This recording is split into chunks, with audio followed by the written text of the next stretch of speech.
Shout out guys, mayong udto o yugto dito ron. Magandang tanghali po. So dito ta ngayon sa sa amin. So mag ano ko ngayon, mag tinatawag namin dito is sasa ng kawayan para sa ano ba? Para sa mga kapangit, maggawa ko ng tapahan. Alright, no? So ito ang gagawin ko. Mag ano ko, mag sasa. Yan. So tingnan niyo mga kapangit kung paano magsasa ng bamboo para sa dingding ng aking tapahan ng niyog. Tapa kasi ako ng niyog eh, walang tapahan. So wala tayo, so ngayon wala man tayong trabaho, dito muna tayo sa maliit kong farm kasi may niyog ako eh, maliit. So wala akong magawa, magayos ko ng aking tapahan or tapa ng ating niyog ba. So maggawa ko, mag-repair. So yun, sipag ko mag ko dito, mag sasa. Yan, ito sasain ko para dingding ng ating tapa. Alright, so tingnan nyo mga kapangit kung paano ganun mag taga, iwan ko kung ang Tagalog yan, ganun no. Tatawag sa amin is sasa ng kawayan, bamboo. Alright, thank you. Tingnan natin. Isa natin guys.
Guys, malapit na tayo matapos. Ito lang ang pagtawag ng magsasa. Ito lang. Ang marami nang ginagawa ko guys. Bata pa ako, marunong ako itong magsasa ng bamboo. Ikaw, marunong ka. Ako magsasa. Ito lang. Buti, ilan sa inyo. Pansalan nyo. Dito ako mauna. Tapos dito. Dito, pagkalas. Ito na. Bubukok.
Itaw na tong kuan guys, ang takong sihag. Naman siya ito kong sihag. Ang po, ngani oh. Ngani guys oh. Mas maganda to sa bahay. Dingding. So, ganun no. Ano ko guys, kasi may ano ito eh. So, sihag oh. Yan. Pwede rin dito. Mas maganda.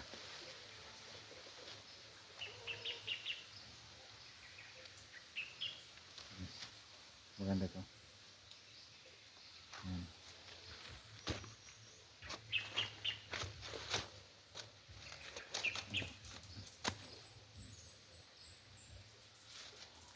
Wow. Ayan.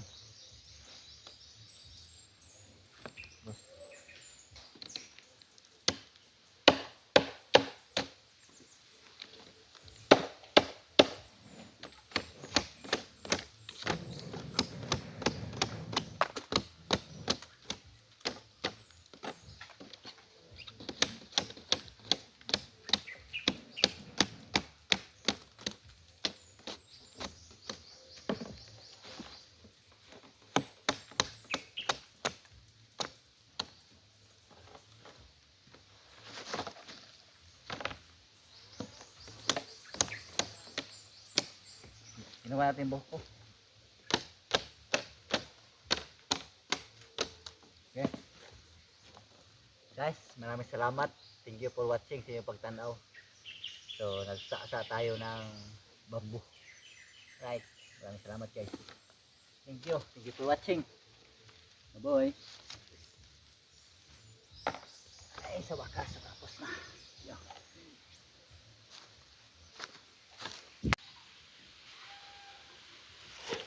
Yan, good start. Pwede na tayong pangdingding sa bahay. Oh, nice kayo no? Ano? Ganito guys. Pwede na to pangdingding sa bahay. Yan, safe na to. At saka matibay pa. Yan. Bamboo. Sasa ng bamboo. Sinapsap. Anong tawag sa inyo? Parang isang amakan. Alright. Simple lang kaya. Thank you guys. Maraming salamat.